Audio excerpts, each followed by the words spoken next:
Hello, welcome to vlog number 3. Stoneham Farm. Stoneham Farm.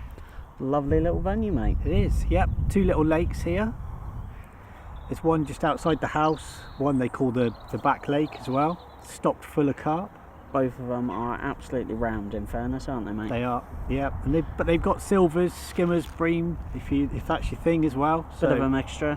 Yeah. So yeah, we've had it's a kind of, not a local water for me and Steve, but one that we come to 3 or 4 times a year probably. Yeah, I think we'd say it's more of a runs water, isn't it? We come, you know, if we're struggling. Yeah, if normally we need in the to winter. Get a bend in the rod and a bit of a confidence booster, this is our sort of fail-safe, I think. Yeah, it's a great little winter venue as well. Always almost guaranteed to bite as much as you can in winter. Yeah. So it's good for, yeah, as Steve says, a bit of a morale boost and things as well. If you're feeling low and just need to catch something, it's definitely the place. We don't normally fish it in the summer because it's quite easy. I mean, today we've had quite a lot, haven't we? We have, yeah. You're talking like 70 plus carp. Yep, had 70 plus carp today. Like I said, a few skimmers and stuff as well. Yep. Tactics. So we started on the little method feeders down the margins. Yep. The carp here, the lakes are dark red, where the carp are on clay, isn't it? Yeah, where the carp are on the move all the time. Yeah. But they do show themselves. You'll see their tails go in and introduce a little bit of pellet into the edge. That's what we did to start with, wasn't it? On both sides, so to the left and to the right, fed a bit of pellets. Pretty much straight away they were moving in on it. They were. We had quite a few. They do tend to spook out a little bit later in the day because people do walk around. There's a campsite here as well, so you do get a few people walking around, but it's very friendly atmosphere. It's only £10 a day. Bargain. Yeah. 2 rods. 2 rods. Yep. No silly rules really. They come round to you on the bank to take your money. Just make sure you dip your nets and your mats. That's it. Yep. Barbless hooks. Barbless hooks. And a few other bits and bobs. Like no floating baits. No floating baits. But the rules are listed, full rules as you pull in, just in front of the car park, so check those out.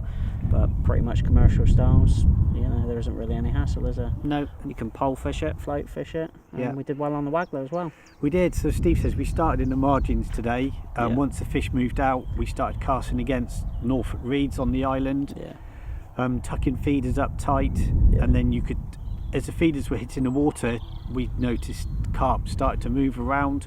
Yeah. So we started to put a bit of pellet in, and you know, you don't have to fill it in with pellet. Trickle the pellet in. Yeah.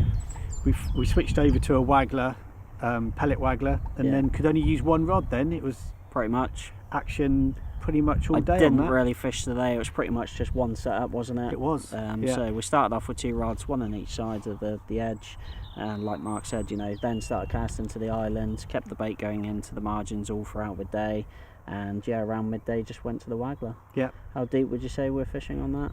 We were changing it, weren't we? So we were fishing as shallow as 4 to 6 inches, and we did move to about 1.5 foot maybe at one time. But so because the island's quite sort of shallow, isn't it? It is. 1.5 foot sort of lays the pellet on the actual rocks itself. Yeah. Whereas the 6 inches is probably sort of half depth or so, isn't it? Yeah. Today the 6-inch depth definitely gave us far more bites today. Yeah. And again during the day, when the waggler seemed to die off a little bit, switch back to the feeders again. Yeah. Just keep the bites coming really. I think it's just keeping active and keep the feed going in, mate, wasn't it? Yep.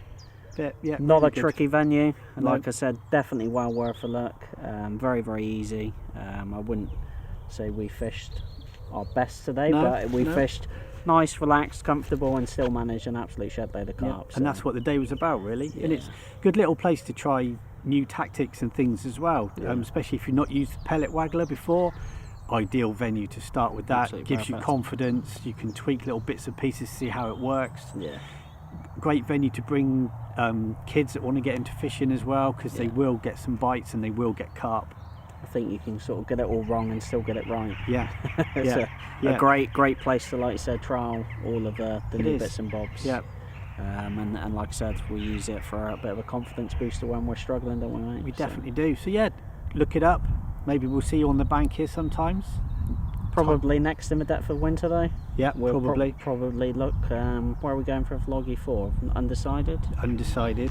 So stay tuned for some updates on that. But we will have another vlog coming soon. We will. and we will be, well, we can't go on the rivers yet, so that's out. I know we've got a bit of tench and a bit of cruising fishing coming up. Yeah, so probably next month. That's not so a million May, miles away. Probably. So there'll be some interesting content there and a couple of characters. Yeah.